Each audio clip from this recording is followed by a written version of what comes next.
خاتم الأنبياء والمرسلين أما بعد أعوذ بالله من الشيطان الرجيم بسم الله الرحمن الرحيم واصبر نفسك مع الذين يدعون ربهم بالغداة والعشي يريدون وجهه ولا تعد عيناك عنهم تريد زينة الحياة الدنيا ولا تطع من أغفلنا قلبه عن ذكرنا واتبع هواه وكان أمره فرطا۔ حضرات گرامی، نیک لوگوں کے ساتھ یا نیک لوگوں کی صحبت میں اس پروگرام میں آپ سب کا استقبال ہے۔ سورہ کہف کی آیت کریمہ میں نے تلاوت کی۔ ہر جمعہ ہم لوگ سورہ کہف تلاوت کرتے ہیں۔ اس میں بہت ہی اہم مضامین ہیں۔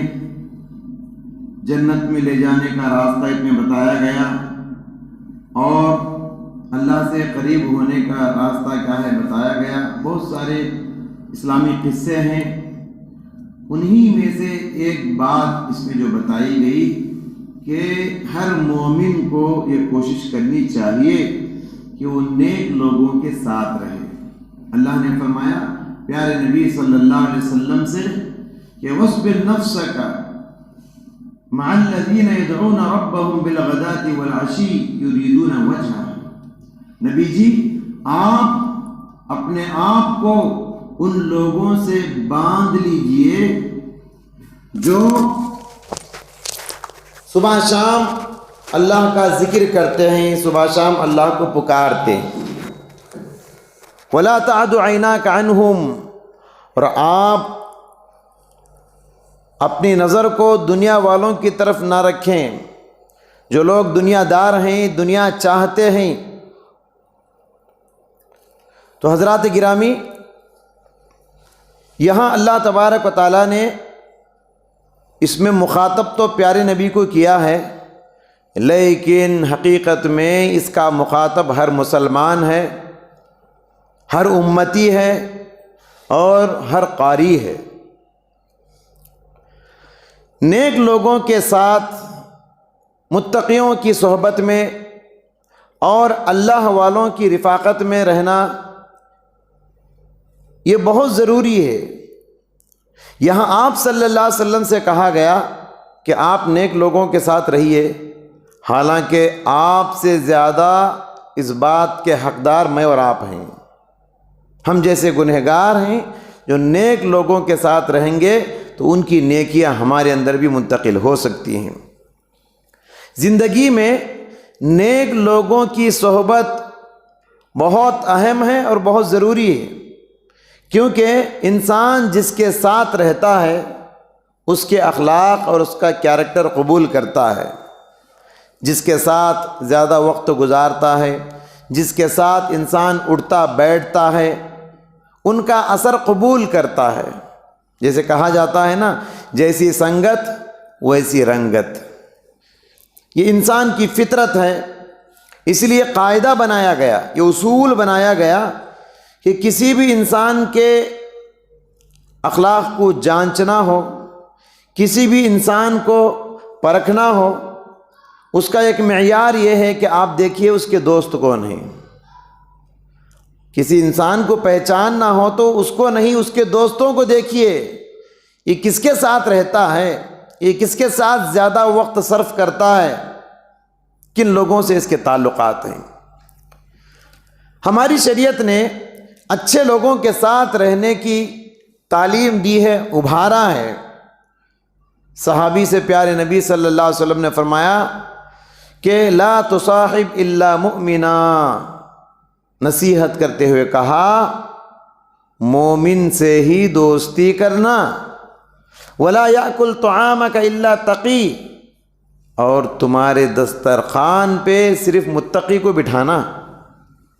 ظاہر سی بات ہے، دسترخوان پہ وہی بیٹھے گا جس کے ساتھ آپ رہتے ہیں، جو آپ کا دوست ہے۔ تو دوستی اچھے لوگوں کے ساتھ کرنا اور اپنے دسترخوان پر بھی نیک لوگوں کو بلانا، نیک لوگوں کو دعوت دینا، یہ لازم اور ملزوم ہے۔ سلف کہا کرتے تھے نیک لوگوں کے ساتھ پتھر ڈھونا، اللہ والوں کے ساتھ پتھر ڈھونا برے لوگوں کے ساتھ بیٹھ کر حلوہ کھانے سے بہتر ہے۔ یہ کتنی اچھی بات کہی انہوں نے، بہت سچی بات ہے۔ دوستی کا تعلق اگر تقوی کے ساتھ ہو، تقوی کی بنیاد پر ہو، تو یہ دوستی نہ صرف دنیا میں کام آئے گی بلکہ مرنے کے بعد آخرت کی زندگی میں بھی یہ دوستی آپ کو کام آئے گی۔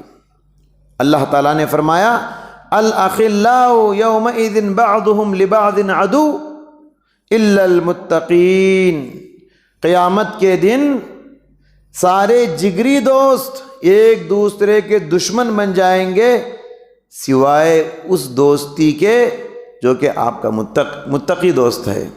متقی دوست آپ کو وہاں بھی کام آئے گا اور یہاں بھی کام آئے گا، لیکن تقوی کی بنیاد پہ جو دوستی نہیں ہے، قیامت کے دن ایسی دوستی دشمنی میں بدل جائے گی۔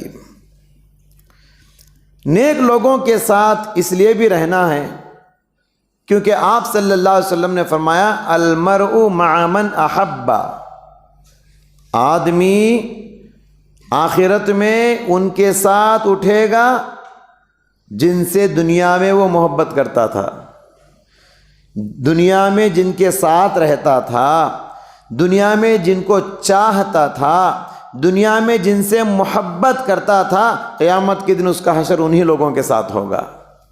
اگر آپ ابو بکر سے محبت کرتے تھے، ابو ہریرہ سے محبت کرتے تھے رضی اللہ عنہما، قیامت کے دن انہی کے ساتھ ہوں گے۔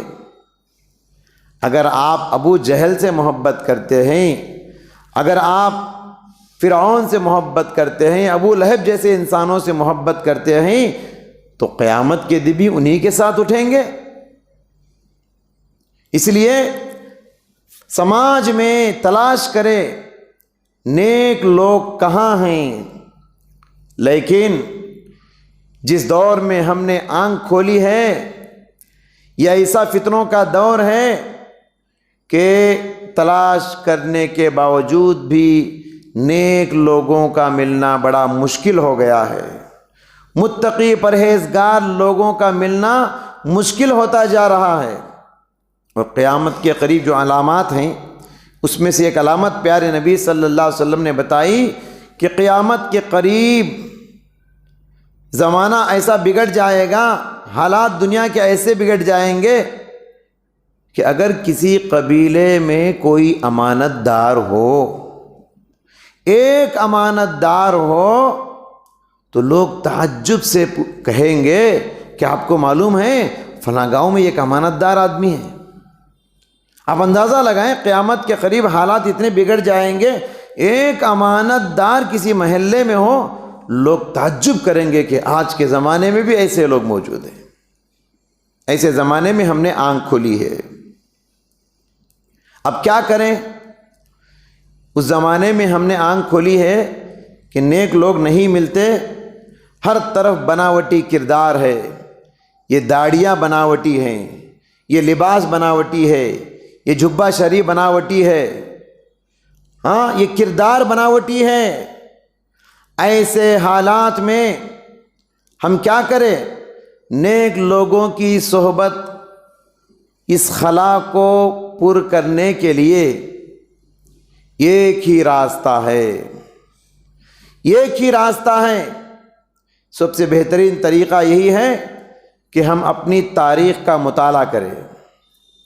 تاریخ میں کتنے نیک لوگ گزرے ہیں، صحابہ گزرے ہیں، تابعین گزرے ہیں، تبع تابعین گزرے ہیں، بڑے بڑے انصاف پرور حکمران گزرے ہیں، محدثین مفسرین گزرے ہیں، بڑے اللہ والے حدیث کی کتابوں میں اور تاریخ کی کتابوں میں ایسے بے شمار لوگوں کی سیرت اور ان کی سوانح حیات اور ان کی زندگیاں، ان کے تذکرے ہم کو ملتے ہیں۔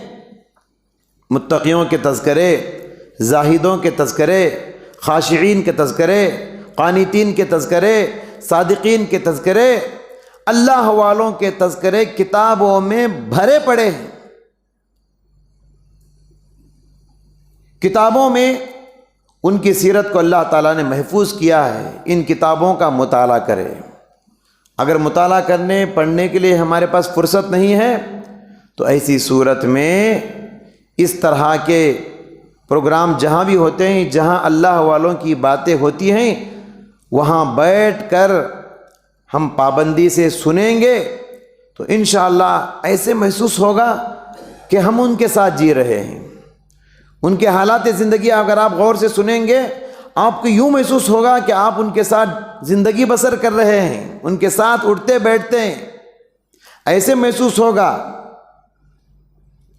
اور ان کی زندگی کے انمٹ نقوش سماعت فرمانے کے بعد آپ اپنی زندگی میں بڑی تبدیلی محسوس کریں گے۔ ان پاک نفوس کا تذکرہ آپ کو یوں محسوس ہوگا کہ گویا کہ آپ انہی کے ساتھ ہیں۔ دوسری صدی ہجری کے مشہور محدث حضرت عبداللہ بن مبارک رحمۃ اللہ علیہ بہت بڑے عالم اور اللہ والے گزرے ہیں۔ ان کے بارے میں آتا ہے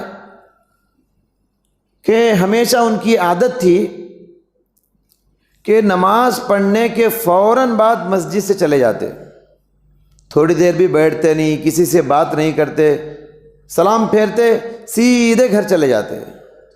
لوگوں نے اعتراض کیا، لوگوں نے کہا کہ آپ اچھا نہیں کرتے ہیں، آپ ہمارے ساتھ بیٹھتے نہیں، بات کرتے نہیں، سیدھے چلے جاتے ہیں۔